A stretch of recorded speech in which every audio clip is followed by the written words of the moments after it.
Everybody, it's Andres at the Baking Steel Studio today, coming to you live. We are making our 72-hour dough using bread flour. I have a new brand today, trying out. First time for pizza dough is On To Flour, organic bread flour. These guys are kind enough to send me some. They mill this stuff and ship it out like the same week. It is incredibly fresh. I made some English muffins and loved it with their all-purpose flour. Today we are doing some pizza dough. I'm going to walk you through my steps of making a 72-hour pizza dough at home. Let's get right to it. The things that we need our flour, we need our digital scale, so we can measure everything in metrics. I'm using my dough containers here. I've got 500 grams of flour in my container. And next, I need to add 16 grams of sea salt. I always pour my hand first, just so I don't overfill, push the envelope right. So I add 16 grams of sea salt in, and I literally just take my my whisk, and I whisk it. You guys can see, just whisk it up, okay? I'm out of my baking steel container. I have more coming. So it's a little bit big. But in any case, got my my sea salt. Next, I'm going to add some Fleischmann's active dry yeast. And I do this by adding 1 gram, which is micro. That's 1 gram. You can see, toss it in my bowl. Again, whisk it up, right? Lastly, I'm going to add some water. That's a whisk. Let me just measure this again, put it back on my scale, zero out my scale, which I do that by the tare button, and I add 350 grams of water. To me, it's like having 1 big cup. Now I take my ingredients, I use my spatula, and just I'll remove this from the bowl in a second so you guys can see what this looks like. I'm incorporating the water and the flour together right now. I whisk my dry ingredients, and I incorporate my water, which is filtered water. And now to remove this from my bowl, I'm just doing this so you guys can see what's going on here. Now I just take my mixture. I might do this for 2 or 3 minutes, and you can see scrape underneath as I'm going. I do this for about 2 or 3 minutes, and I know for me, it's formed as one big ball, right? And I know right now it's going to start to get sticky in my hands. I'm basically incorporating the water and the flour together. I'm pushing out any dry clumps that are in the flour. I do that by pressing down, and I do this all 2 minutes. You can see my tell in this dough is about done. It gets it's starting to get really, really sticky. And that's when I know I've got it hydrating flour and the water together. I've got my dry clumps out. I will literally take this now. I will take that dough. I'll put it back in my container. It's like this. And I will cover it and let it sit for 24 hours. That's my dough. I let that down. That was it. That's my entire method, my madness, which is why I want to have, it's so simple. I want to use the finest ingredients I can find. And for me, that is about getting organic bread flours. I'm using Farm to Flour here. It's a great product. We'll link up to it.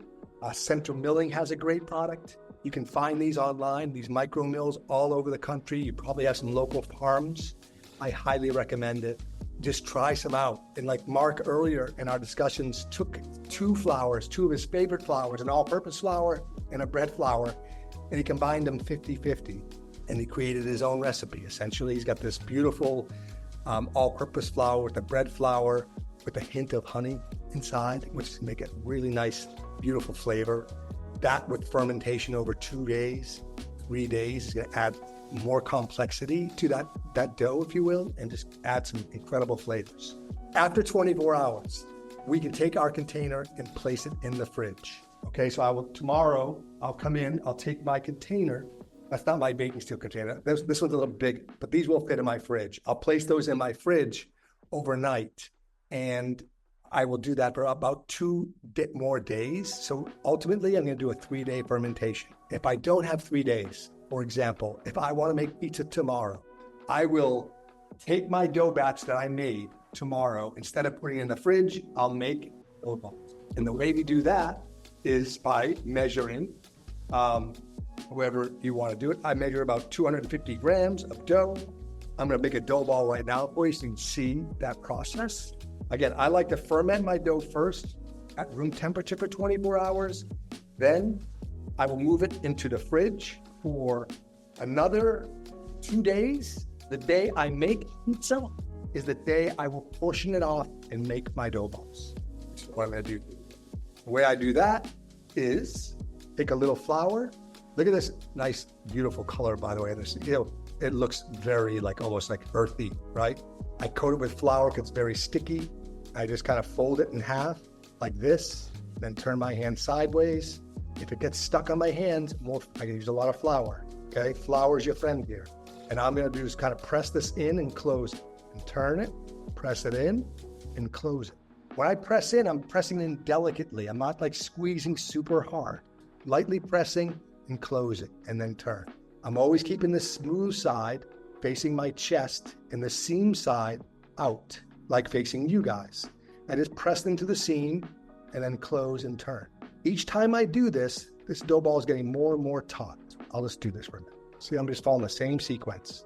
Smooth side goes into my palm, and I can close this off aggressively, and I've got a dough ball. Seam side goes down, and I'll cover these. I'll use I can use my containers again, put it in here, cover my container, make it airtight, let those dough balls sit for about 3 hours, and I will have pizza. That dough will do its final proof. My oven's preheating. I actually made a dough ball earlier. That thing's gonna be ready to fire up in about 2 hours, and I'll make a pizza Saturday, and I'll bring it home to my kids. Beautiful, right? That'll be a 24-hour fermented dough. Gorgeous, tasty, make a nice cheese pizza. It'll be amazing. Let's get to some questions, you guys. If you don't have a scale, can you provide measurements? Laurie, yes, great question. We do and we can. It just will not be as accurate. The scale is going to dial in the water to flour ratio, which is critical to pizza making and bread making. However, I realize some of us don't have the scales and they're just anxious to make it. You don't have it. So I would use 2 cups of flour, 1 cup of water, okay? Literally a cup. And I'll add about a tablespoon of salt and 1/4 of a teaspoon of active dry yeast. And I will mix all those up, and it works. I've measured it. It does do a good job. It's not the greatest, but I don't want to scale that up or down. That's going to make about 2 doughs. You just be mindful. It's not going to be perfect, but you can work with it, and it does work. What does the pinch on the bottom do? So Mark, all I'm doing is I'm actually taking my dough ball and closing that seam, encapsulating it, if you will. So I pinch it aggressively so there's no openings in that ball. So all the gases are kind of trapped inside. So as this thing tries to expand, right, the yeast and the natural gases try to lift, get out of there, well, it just rises, makes the dough create these air pockets inside. It does rise and it might spread, but because we've trapped all those natural gases inside by closing and pinching. I hope that makes sense. Please show the bag of special flour. I do try and mill my own wheat berries. The dough looks very easy. Yes. This is farm to flour. It's their organic bread flour, unbleached. It's awesome. Farm to flour. And Central Milling has a good product as well. And there's a lot of other ones as well. Karen Springs, amazing flours. They've sent me some flour. I've used it for English muffins and pizzas. It's great. Is there any advantage or disadvantage if you form the dough balls after the room temperature but before the cold ferment? Great question, Mark. Our earlier version of our dough recipe, we would ferment it for 24 hours, make dough balls, and place those dough balls in the fridge for 2 days. What we found is that by making those dough balls that early in the process, they tend to overproof in the fridge. So in other words, we're not really dialing that in if they're keeping the balls in the fridge for 2 days, because they could start to proof and expand too fast, even in the fridge. So what we've found is that by dialing in that final proof, which I believe is about 3 hours, so that by the time I make my dough ball to the time that dough proofs, about 3 hours from start to finish, that dough will become very relaxed and easy to stretch. And it's really helping us dial in. They call that the final proof. It really helps us dial that in. Again, and there's going to be some bakers who, when I say dial in, they want to know that dough temperature When they make their dough balls to, the final proof temperature of that dough throughout the entire process, and they will dial that in. And so we're being more generic here. We're saying we ball up our dough at room temperature, which to me is about 70 degrees. I make my dough ball. I let those sit for about 3 hours at 70 degrees. Now, winter time is different, right, than summer. So it's going to be hotter and cooler. We're using generalities here. So just be mindful of that. 3 hours does seem to be a pretty clean number. Does it have to be sealed plastic container for proofing the dough, or will bowl and towel work? Yes, a bowl works great. I love these dough containers.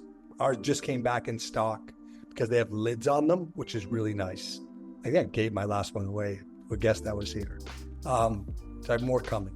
But they're nice because if you don't have a lid, then plastic wrap is fine. The idea is to keep it covered at room temperature. How do I stretch a ball of dough into a pan-sized base without shrinking back? I'm in an air-conditioned home. Hey, Linda. So, really good question. How do I take my dough and put it into like a pan? I'm going to guess like a square pan, like a pizza pan like this. I will essentially, for me, I'm going to use about at least 500 grams of dough.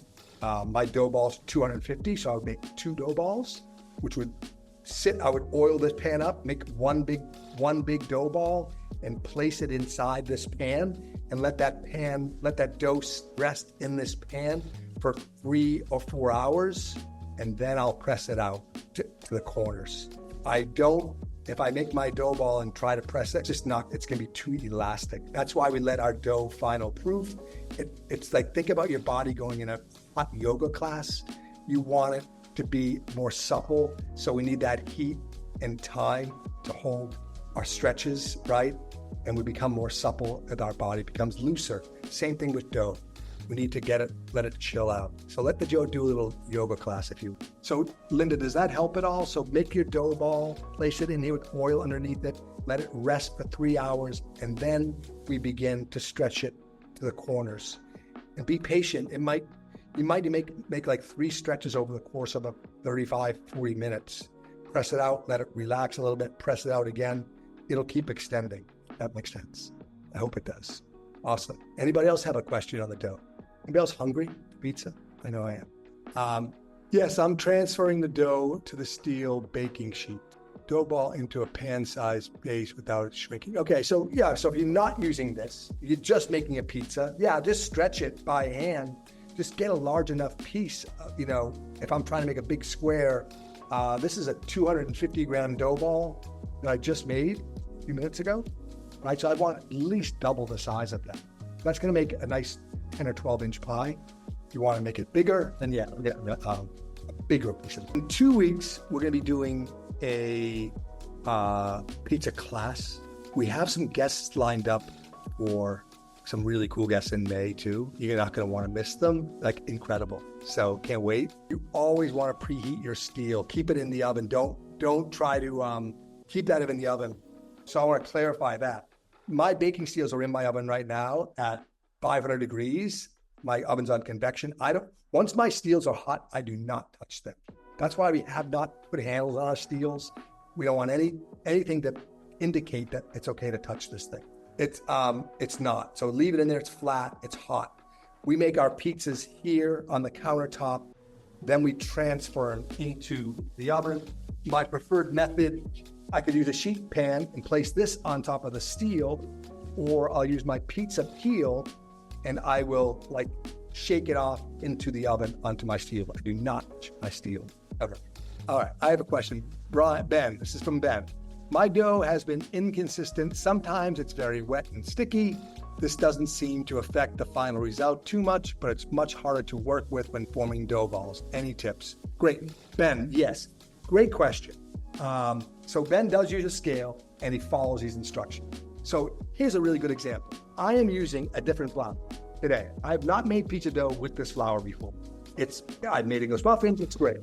I've made dough, thousands of times by my hand. I typically always use a scale.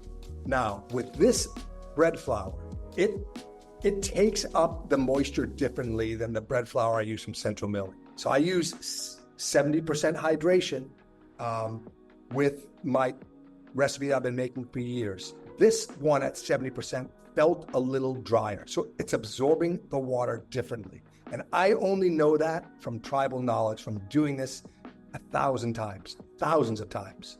I didn't even alter my recipe at all. However, I did notice it's a little drier. So flour and water are gonna change. Ben, I would maybe really try to, in my experience, I would document the next time you make dough that you used 70%, say 350 grams, and then the next time you make it, put in 375 grams of water. Just tweak it up a little bit. And it's gonna make, 1 or 2 percentage points difference, just to see if you can start seeing and feeling the difference in the amount of water that you use. That's one way that's gonna help that. And then obviously document what kind of flour am I using? Am I using the same flour as usual? Like, is this absorbing the water the same? There's, again, the variables, again, the mad scientist bakers are gonna be documenting the flour used, the time they made the dough, the temperature in the room, the temperature of the flour, the temperature of the mixture of the water and the flour combined. They're going to document all of those little micros and come up with their formula. So again, there's a lot of variables. Just try to document as much as you can so you can help feel what's going on the next time you make it. I hope that helps a little bit. You started when I switched to King Arthur 00 flour. Yeah, that's going to absorb. It's a finer rind of the 00 flour. It's a different sift, if you will, than the bread flour from Central Milling. It will absorb the water differently. Again, we're using 70% hydration. These are pretty general. When I'm making this for myself, to be honest, I might tweak my recipe up to 73, 74% hydration. I like a little bit more water. To me, it creates a little bit more air bubbles, a little bit crispier, but it is trickier to work with. It's trickier to make your dough balls. Typically, I make my dough balls with my refrigerated dough. Cold dough is easier to ball up than room temperature dough. Again, for me anyway, maybe it is most. I hope that helps. So again, there's a lot of different variables, different flours, different waters. Everything's different. Just change up, document it, and you'll be amazed at how you can really tweak it in, dial that in. That help? Anybody else have any questions? Fun, explore, and take adventures. I love it. Tell your friends. We hope to see you guys again in the class in a couple of weeks. Email me, andres@bakingsteel.com. Any questions? Let's make some dough. Let's create. Let's have fun. And tell your friends about it. All right? Thank you, guys.